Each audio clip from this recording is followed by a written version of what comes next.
Here are the top stories for today, June 14, 2022. The OCTA Research Group cautions the public to hit the brakes on complacency, citing a more concerning COVID-19 situation in Metro Manila due to an uptick in cases. Masks still on. The national government maintains its power over local government units as it keeps masks mandates across the country in effect as the pandemic is not yet over. The Justice Department issues a lookout bulletin against the driver of the SUV in the hit and run of a security guard, the latest development in the incident that went viral.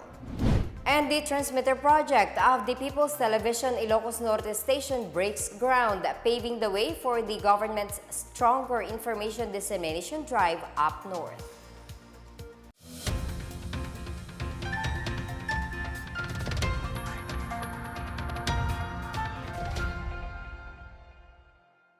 For today's top stories, is Metro Manila shifting to a higher alert level?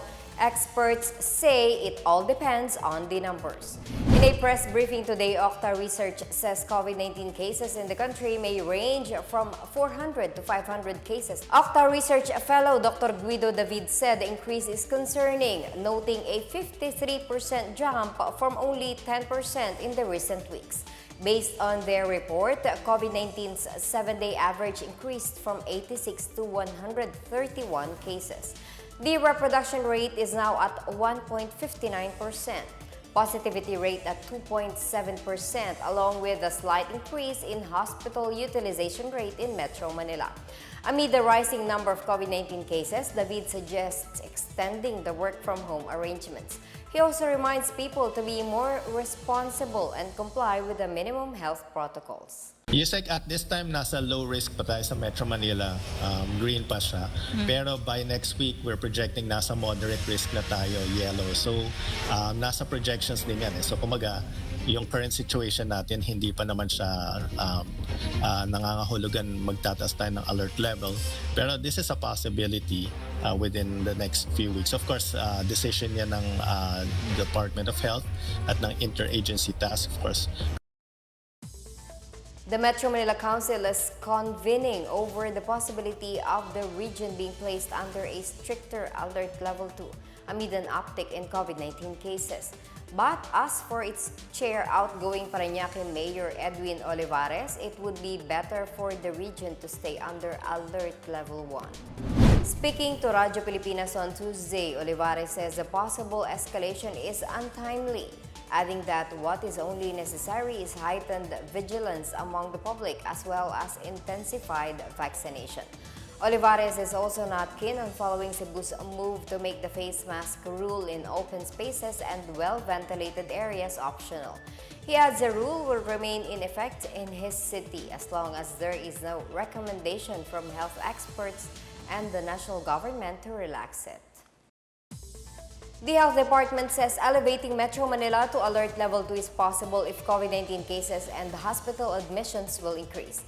The call to shift to a higher alert status will also depend on the metrics of the Interagency Task Force on the management of emerging infectious diseases. Last Sunday, the country recorded 308 new cases, which is the highest daily count in almost 2 months. Health Undersecretary Maria Rosario says amid the slight uptick in COVID-19 cases, alert level 1 can still be maintained by the continued wearing of masks, isolating when sick, doubling up protection through vaccination and boosters, and ensuring good airflow. Report from the Department of Health shows that the country's daily average of COVID-19 cases went up by 30.4% as it reached 340 cases per day from June 6 to 12 compared to 185 cases per day on May 30 to June 5. As far as the mandatory wearing a face mask is concerned, the President's directives on keeping masks on will prevail. This as Cebu, which is currently under alert level 2, now allows the optional wearing of face mask in well-ventilated areas and open spaces. Cebu Governor Gwen Garcia insists this is to boost tourism in their province. Justice Secretary Menardo Guevara reminds Garcia of the IATF resolutions on the mandatory wearing of face masks, whether indoor or outdoor. He said the IATF is composed of cabinet secretaries who are the alter egos of the president and that the president's order shall prevail over local governments. Interior Secretary Eduardo Año meanwhile said the measure is still in place as it effectively reduces the transmission of infectious and respiratory diseases. The DILG adds Garcia may get a show cause order as a last resort if she continues to disobey the rule. About 640,000 families may be put in a worse hunger situation should the government push for a higher alert level status. This is a worry of Albay Representative Joey Salceda as the Health Department mulls the possibility of placing Metro Manila under alert level 2 due to a slight increase in COVID-19 cases. Salceda said every week of lockdown in the metropolis costs workers around 1.6 billion pesos in salaries. He also says more people died not because of COVID, but perhaps due to its economic impact. He said total deaths year-on-year grew by 154,562, with only 74,000 COVID-19 related deaths last year. The Department of Trade and Industry says Metro Manila's reverting to alert level 2 is unlikely to happen. Trade Secretary Ramon Lopez says the region still has mild COVID cases and a low ICU utilization rate. Moreover, the country is in need of sustained economic recovery. Meanwhile, Presidential Advisor for Entrepreneurship Joey Concepcion has proposed lifting the state of public health emergency as the Philippines was classified as a low-risk country by the Centers for Disease Control and Prevention. The Games and Amusement Board or GAB is also not amenable to the possible shifting of Metro Manila to alert level 2 status. GAB Chairman Baham Mitra said putting Metro Manila back under alert level 2 could drastically stop the momentum of seeing professional sports going back in full bloom. This as the arenas would limit fans to 50% seating capacity. Unlike in Alert Level 1 where sports venues can accommodate fans at full seating capacity. Mitra said the professional sports will remain subject to the joint administrative order between the board, the Department of Health, and the Philippine Sports Commission. Still ahead, the People's Television widens its reach up north as its transmitter for its Ilocos Norte station breaks ground. And the Agrarian Reform Department sends a strong message to leftist groups. Stop using farmers in pursuing their ill agenda. We'll be back after a quick break. Keep it here on the PNA Newsroom.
Alamin kung paano ang tamang pagsusuot ng surgical mask.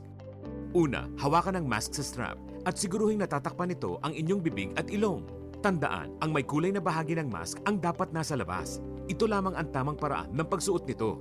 Ihulma ang nose piece o maliit na metallic strip ayon sa hugis ng inyong ilong. Iwasan ang paghawak sa inyong ilong at bibig. Kung marumi na ang mask, hubarin ito gamit ang strap at itapon ito sa isang basurahan. Siguruhin ang maayos na paghuhugas ng kamay gamit ang sabon at tubig. Ang surgical mask ay dapat gamitin ng mga pasyenteng may sakit sa baga o mga taong mayroong ubo, sipon at lagnat, mga nag-aalaga sa mga may sakit. at mga healthcare at frontline workers. Maaari ring magsuot nito kung kayo ay pupunta sa matataong lugar. Basta't sama-sama at laging handa, kaya natin to! Isang paalala mula sa DOH, PCOO, KBP at ng himpilang ito.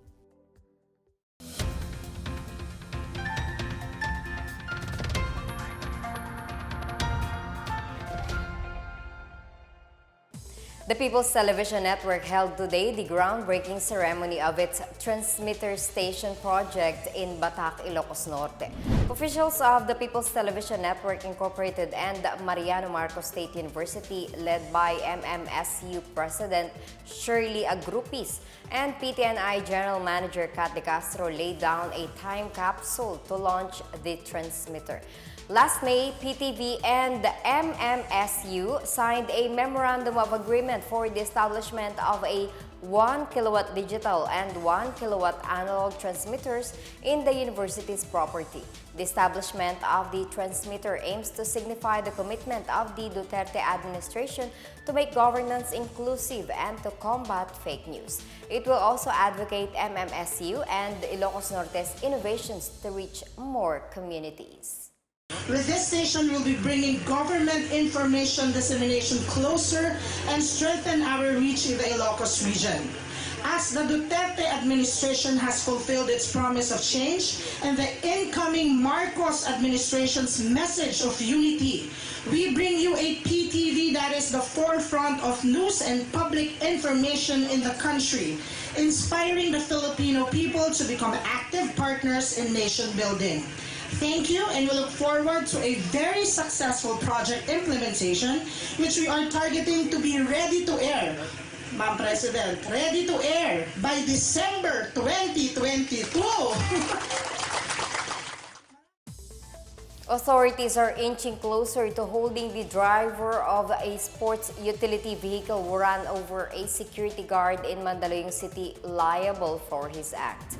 At noon today, the Justice Department has issued an immigration lookout bulletin against the suspect, Jose Antonio San Vicente, who has yet to surrender so far. The order was issued upon the request of the Mandaluyong City Prosecutor's Office, days after San Vicente has been charged with frustrated murder and a violation of Article 275 of the revised Penal Code for intentionally running over security guard Christian Floralde, which was caught in a viral video. While the lookout bulletin does not prevent San Vicente from leaving the country, it will alert authorities once he makes any attempt to do so. Meanwhile, Senate President Vicente Sotto expressed his disgust on authorities on how they handled the hit-and-run incident. In a tweet, Sotto said he can't comprehend why authorities are so tentative about this fellow when there should be an arrest warrant by now. Sotto urges the authorities to take action and do it the right way, as the suspect may still drive around even after the Land Transportation Office has revoked his license.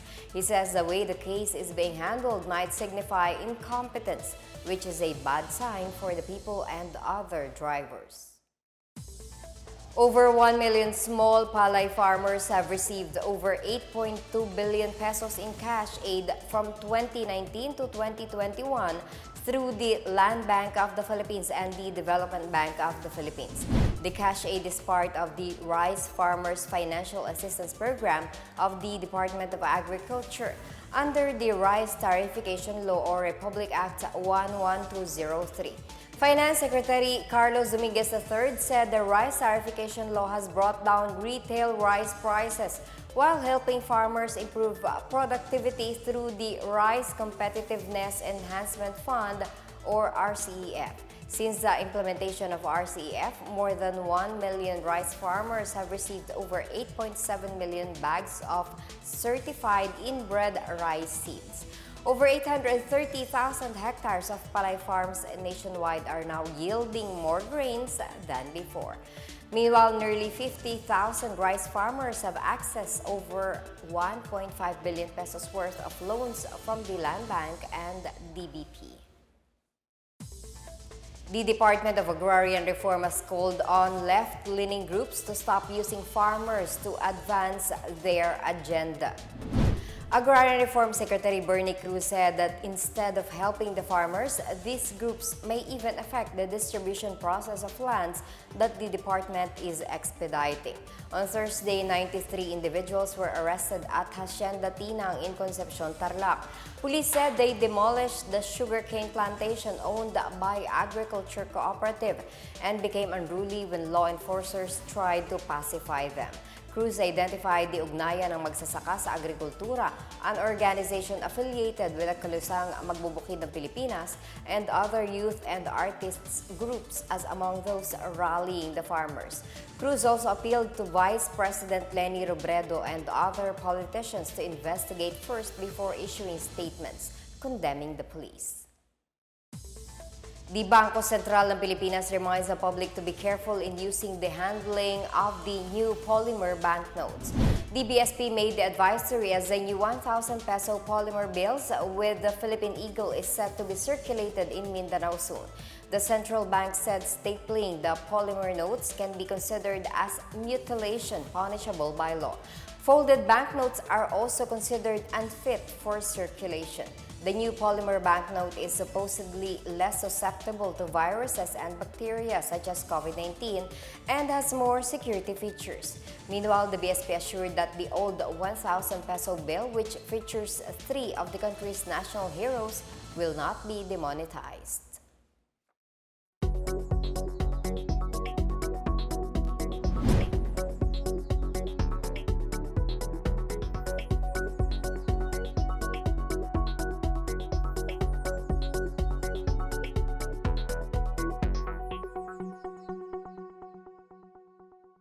More stories from the newsroom. To the rescue, the Philippine Army once again deploys disaster teams to help residents displaced by the Mount Bulusan's latest unrest.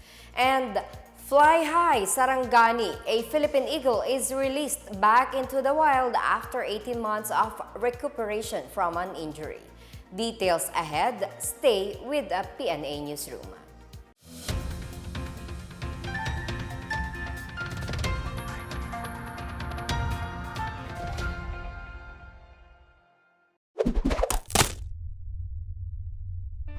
Paulo Medjones po para sa kampanyang Disiplina Muna na pinangungunahan ng DILG.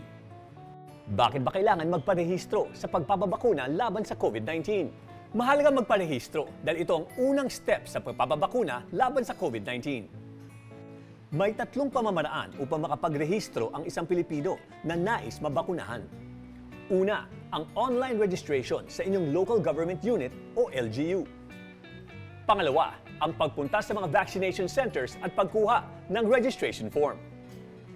At pakikipag-ugnayan sa mga pinuno ng barangay o sa mga barangay health center. Tandaan, online, sa mga vaccination site o sa mga barangay health centers ang pagpaparehistro sa pagpapabakuna kontra COVID-19.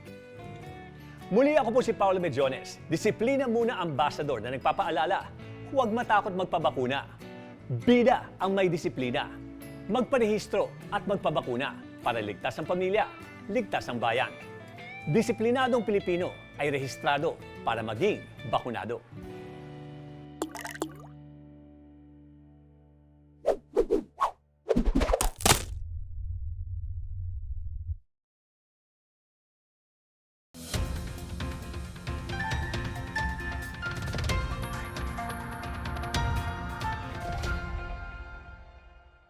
The Philippine Army has deployed disaster response teams to help areas in Sorsogon that were heavily affected by the phreatic eruption of the Bulusan volcano last Sunday.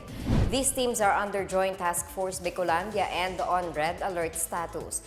The 31st Infantry Battalion also deployed a company to secure Barangay Puting Sapa in the town of Huban, one of the villages that bore the brunt of the volcano's ashfall. The 22nd Infantry Battalion is coordinating with the local authorities for the implementation of the 4-kilometer permanent danger zone around Bulusan. Meanwhile, reservists cleared asphalt-covered roads in Barangay Rangas, also in Huban. Army Chief Lieutenant General Romeo Browner Jr. lauded the Army teams and reservists for their dedication to ensuring the safety of families.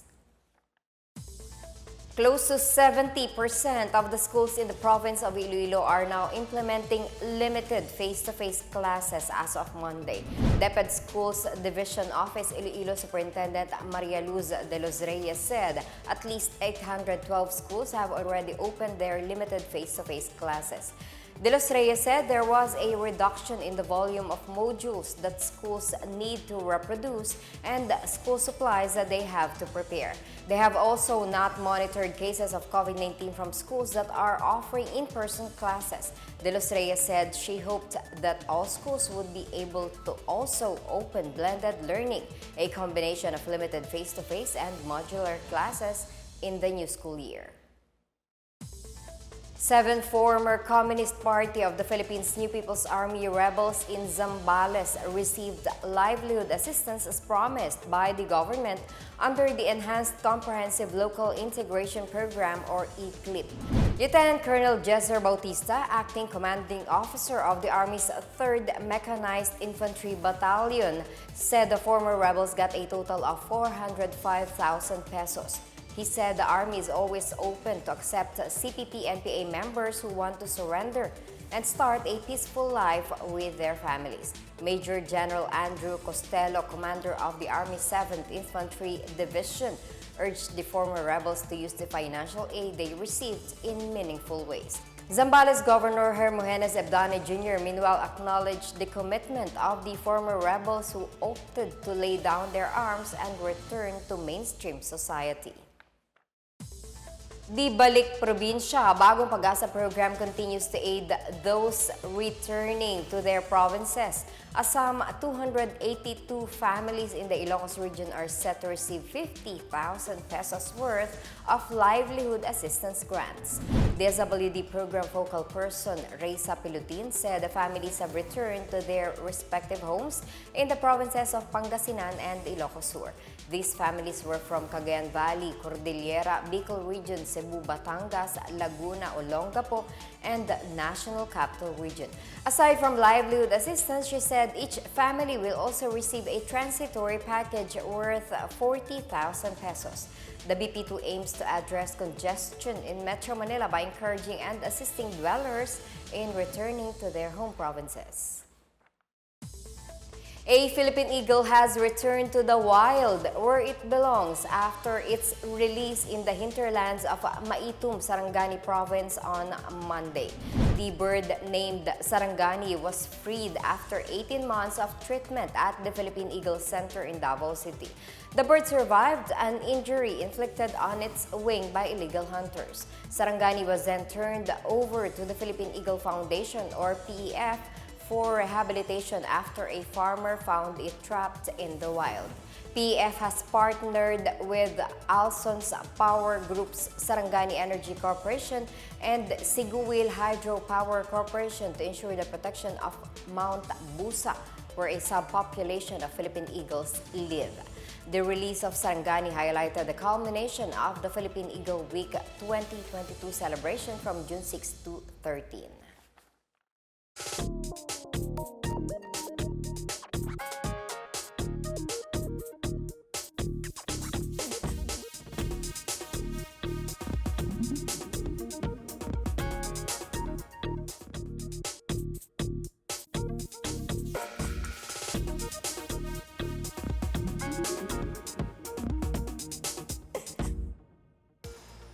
Let's take another look at today's biggest stories. The OCTA Research Group cautions the public to hit the brakes on complacency, citing a more concerning COVID-19 situation in Metro Manila due to an uptick in cases. Masks still on, the national government maintains its power over local government units as it keeps masks mandates across the country in effect as the pandemic is not yet over. The Justice Department issues a lookout bulletin against the driver of the SUV in the hit and run of a security guard, the latest development in the incident that went viral. And the transmitter project of the People's Television Ilocos Norte station breaks ground, paving the way for the government's stronger information dissemination drive up north. As Filipinos, we all have a vital role to play in preventing the spread of COVID-19. So remember, wear face masks and face shields, wash your hands often, practice safe physical distancing, go out only for essential reasons, and get vaccinated as soon as possible to protect ourselves, our families, and the community. Together, we can beat COVID-19.